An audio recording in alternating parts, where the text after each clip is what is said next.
जी मैं सबसे पहले तो कहूँ कि आदरणीय प्रेम शुक्ला, मैंने किसी भी तरह का अभद्र व्यवहार नहीं किया, लेकिन मुझे चिचियाना और चेचने जैसे शब्द अच्छे नहीं लगे, मैंने इसीलिए उस पर रिवर्ट किया और आपने अभद्र महिला मुझे कहा, क्योंकि आदरणीय दीपक जी बता चुके, मैं उनकी गोद में खेली हूँ, तो मुझे ये मेरे पिता तुल्य है। इन्हीं लोगों ने मुझे सिखाया कि गलत नहीं सुनना और बेटियों का सम्मान होता है हमारे यहाँ, तो वो इसी इसी उसी में मैंने कहा, मैं अभद्र अशिष्ट आपने कहा, उस पर मेरा जो भी रिवर्ट था वो था, मैंने कोई अपमान नहीं किया, मैंने आपको आदरणीय बोला। अब आदरणीय मुझे लगता है अभद्र नहीं है, पहली बात। दूसरी बात मैं ये कहूंगी कि आपने कहा कि आपने संजय निषाद जी की बात पर, पहले प्रवक्ता हैं जिन्होंने जवाब दिया है, तो आपने कहा उनका निंदा की जानी चाहिए। जानी चाहिए क्या होता है, कीजिए ना बर्खास्त। क्या ये बहुत छोटी सी बात है कि हमारे भगवान राम जी को की माता कौशल्या के सत्य पर प्रश्न उठा दिया जाए और आप चुपचाप बैठे हैं। और दूसरी बात मैं ये कहूंगी, आपने कहा कि वसुधैव कुटुंबकम पर आपने मानी बात, लेकिन मैं आपसे एक बात जरूर कहूंगी, ये देश मानता है, देश का हर बच्चा बच्चा मानता है वसुधैव कुटुंबकम, लेकिन ऐसा नहीं लगता कि भाजपाई मानते हैं। भाजपाई तो मानते हैं संघदैव कुटुंबकम, यानी बस संघ, हाँ संघ ही हमारा परिवार, और संघ के आगे आपका कोई परिवार नहीं है। हम कहते हैं सर्वे भवन्तु सुखिनः, पूरा संसार सुखी रहना चाहिए, आप कहते हैं संघे भवन्तु सुखिनः, बस संघ ही सुखी रहने चाहिए, संघ परिवार के लोग सुखी रहने चाहिए, संघ से जो आएगा बस उसी की बात करेंगे। तो मैं ये स्पष्ट कर दूं आपको कि हम ये कह रहे हैं, नरेश अग्रवाल जी को आप क्यों नहीं माफी मांग पाते अभी तक? आप अभद्रता और अभद्रता की बात करते हो, तो सबसे पहले तो देश के माननीय प्रधानमंत्री मोदी जी के कहे गए शब्दों पर आपको माफी मांगनी चाहिए। उन्होंने कहा था, एक महिला सांसद की हंसी की तुलना ताड़का और सुपड़का से कर दी थी। उन्होंने कांग्रेस की विधवा कहकर एक मात्र शक्ति को अपमानित किया। उन्होंने एक ब्याता को 50 करोड़ की गर्लफ्रेंड कह दिया। और बंगाल के चुनाव में किस तरह दीदी ओ दीदी चिल्लाया डकराया जा रहा था, तो मुझे लगता है पहले उस पर माफी मांगिए, उसके बाद बाकी बात करेंगे हम। तो पहले अपनी गलतियों पर क्षमा याचना कीजिए और जय सिया राम का नारा लगाइए और उसके बाद आगे बढ़ते जाइए। दूसरी बात रही कि मैं तो आध्यात्मिक प्रवचन करती रही हूँ, आप मुझे अगर अशिष्ट कहेंगे, नॉनवेज से मुझे जोड़ेंगे, मुझे बहुत आपत्ति और रहेगी हमेशा। मैं आध्यात्मिक प्रवचन 2.5 वर्ष की उम्र से कर रही हूँ, और जो आपके बहुत बड़े हिंदुत्ववादी नेता हुए कल्याण सिंह जी, बाबूजी कल्याण सिंह जी की गोदी में खेलने वाली बच्ची हूँ मैं। तो मुझसे इस तरह की शब्दावली का प्रयोग, मुझे सख्ती से इनकार है, उस चीज से मैं नहीं झेलूंगी। बच्ची हूँ लेकिन महिला हूँ, नहीं झेलूंगी, पहली बात। दूसरी बात, आदरणीय धीरेन्द्र जी ने अभी बात की, ये एलजेपी के चाचा पार्टी के, भतीजा पार्टी के, जो भी हैं, खैर दोनों ही एनडी अलायंस में इस समय पर। तो लेकिन मैं ये कहूंगी कि भाई साहब थोड़ा सा पढ़ लेते ईवीएम पे तो ज्यादा अच्छा रहता। Democracy at risk, can we trust electronic voting machine, ये किताब भाजपा के नेता जीवीएल जी ने लिखी। लालकृष्ण अडवाणी जी का भी इस पर सहमति थी, उन्होंने ईवीएम पर प्रश्न उठाया, पूरी किताब लिखी हुई है उसमें।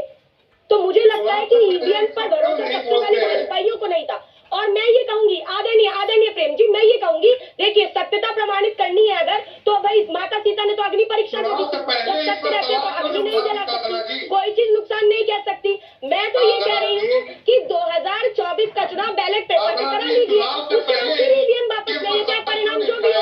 भाई लोकतंत्र पर लूटतंत्र की अगर शंका है तो लोकतंत्र पर लूटतंत्र की शंका को मिटाइए और 2024 का चुनाव बैलेट पेपर पे कराइए, और उसके बाद फिर से ईवीएम वापस ले आइए, चाहे परिणाम जो भी हो। लेकिन जो सुई है, जो कि शंका की सुई है, इसका समाधान तो संविधान के सुनवाई कह रहे हैं, बैलेट पेपर से वोटिंग पे हो जाएगा। चुनाव को लेकर कई पिटीशन सुप्रीम कोर्ट गई, सुप्रीम कोर्ट ने कहा कि वापस चुनाव आयोग जाओ। चुनाव आयोग में सभी पॉलिटिकल पार्टीज को बुलाया, उन्होंने कहा कि भाई हमको डेमो दिखा दो कि कैसे इनको मैनिपुलेट करा जाता है। कोई पॉलिटिकल पार्टी नहीं गई। तो अब खाली टीवी डिबेट में सवाल उठाने के लिए हमारी एक इतनी बड़ी संस्था जो दुनिया भर को कंसल्टेंसी देती है ईवीएम बनाने में, उस पर इतना इल्जाम मत लगाए साधना जी। और उसके बाद मैं प्रेम शुक्ला जी के पास जाऊंगा।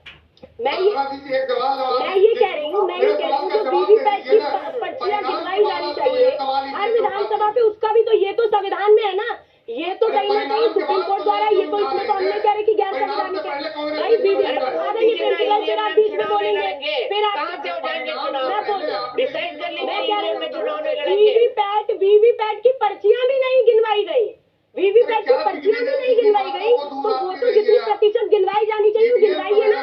तो ये क्यों है ऐसा, आप क्यों बौखला जाते हैं? अरे अगर सत्यता है तो प्रमाणित करने में आप झूठे नहीं है ना, आप सही है ना। तो ये और ये टूटने की बात कर रहे थे धीरेन्द्र कुमार, आप अपनी चाचा भतीजा नहीं बता पाए, चाचा भतीजा टूट गए और ये टूटने का भाषण दे रहे हैं। जी चलिए, वीवीपैट की गिनती नहीं कराई गई, मध्य प्रदेश में बीजेपी जीत गई है ना, छत्तीसगढ़ में बीजेपी यहाँ भी जीत गई, तेलंगाना में भी नहीं करवाई गई, तेलंगाना में कांग्रेस जीत गई। तो ये चमत्कार कैसे हो गया सर? अरे मैं तो कह रही हूँ, कहीं चाहे कांग्रेस जीती हो चाहे बीजेपी जीती हो,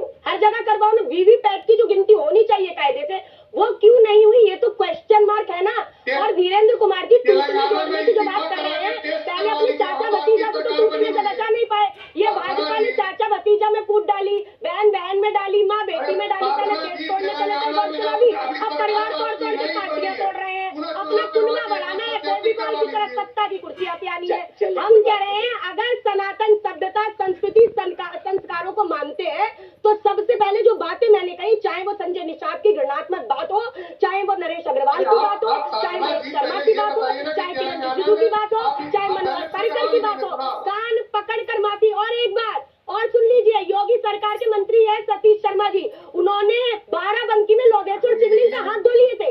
इतना बड़ा पाप क्या किया आपने? निकाल दिया क्या? उसके लिए भी माफी मांग लो, हाथ जोड़ के। मैं सुनील सिंह जी का बात कर रहा हूँ। हाथ जोड़ कर माफी मांग लो। साधना भारती जी, साधना, अब खबर सुन भी लीजिए जी। इंडिया अलायंस के